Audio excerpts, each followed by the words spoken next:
Hey everybody. I think this will be quick. So I watched the debate last night, the whole thing. The first few minutes were entertaining. Um, I have been of the opinion that Joe Biden is not up to the task of, the job that he has for a while now. I was not prepared. I was not prepared for just how lost he was from the moment he set foot on stage after having spent a week doing nothing but debate prep.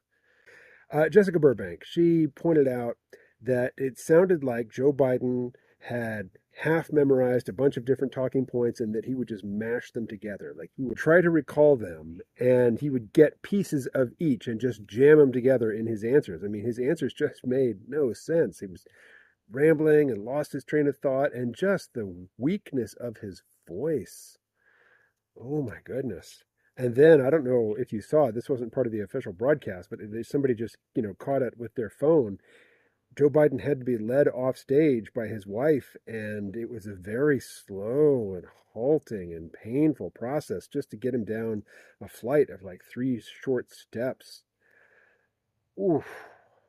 So then, what's his name? RFK, Robert Kennedy Jr.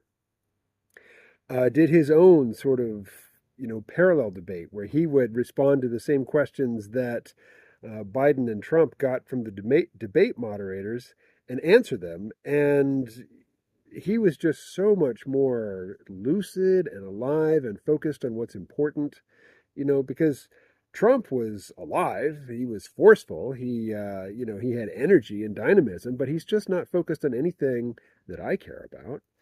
Trump in 2016 had this populist thread, this populist rhetoric line to what he was saying. He had other things to say as well, which were not appealing to me, but I could see how some people, went from supporting Bernie Sanders to supporting Trump and voting for Trump, after Sanders wasn't an option anymore.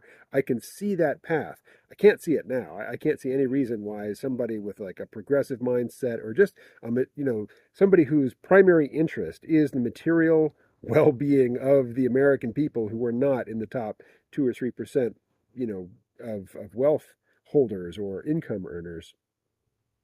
Trump offers nothing to those people as far as I can see anymore. And Biden just can't get a sentence. He can't put a sentence together. He can't complete a single thought. I I'm surprised. I didn't know it was that bad. But RFK was on Rising, and RFK said, "Hey, our debt burden is building to the point where soon 100% of GDP is going to go to not paying off the debt, but just maintaining the debt. Just debt maintenance will eat up all of our productivity. We have got to dramatically increase our productivity. We have to have some new burst of enterprise and industry that is going to generate a lot of wealth and allow us to not only service this debt, but hopefully get out of debt." And what did he say?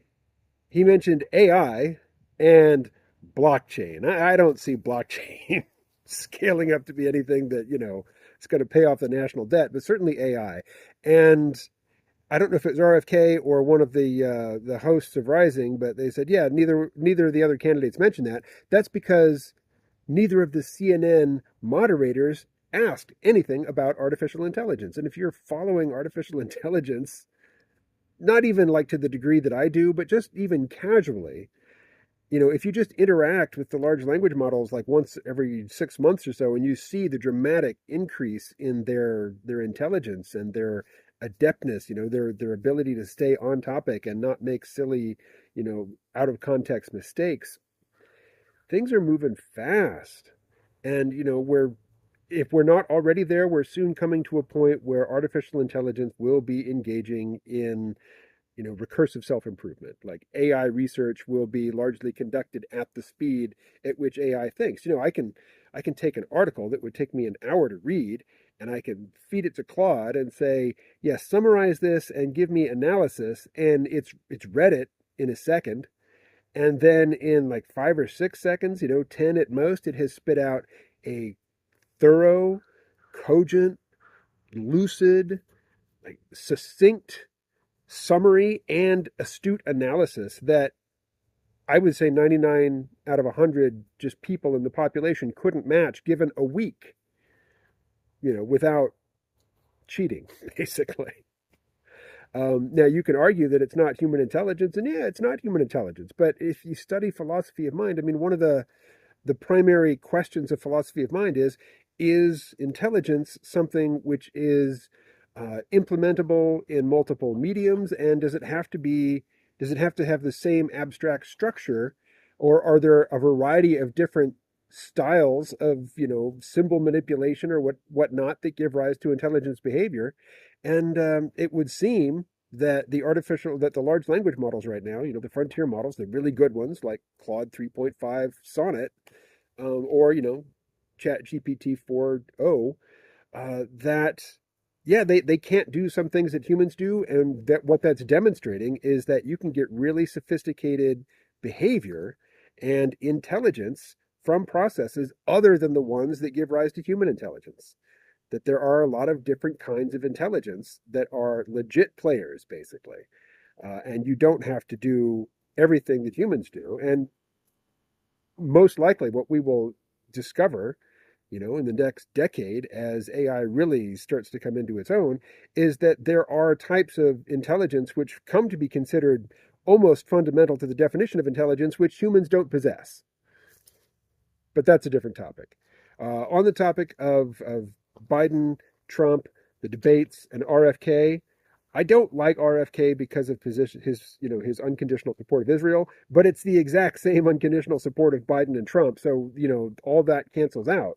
And if RFK is the only one talking about the potential for artificial intelligence, well, I don't much care for the I don't know a lot about the libertarian candidate, but voting libertarian is typically my fallback when I'm disgusted with the Democrats and the Republicans. Um, I either vote, like last time I voted for the Green Party candidate, not because I liked him particularly, just because I alternate, I go Green or Libertarian just to communicate, hey, I'm over this whole two-party Democrat Republican duopoly thing. I don't, I disagree. This is my protest vote for let's have more choices. Um, I could see myself voting for Kennedy. Now, I live in Arkansas. It doesn't matter who I vote for or if I vote. Trump is going to win this state. Um, but I typically participate anyway. It's theater, it's a ritual. Rituals, you engage in them not because they produce a tangible result that is quantifiable and, advances your interests. Engaging in rituals just cements your identity as a member of a particular community that engages in this ritual. So, yeah, I'll probably vote, although it doesn't matter in the least who I vote for. But I'm kind of leaning toward RFK today where I wasn't yesterday. How about you? Catch you later.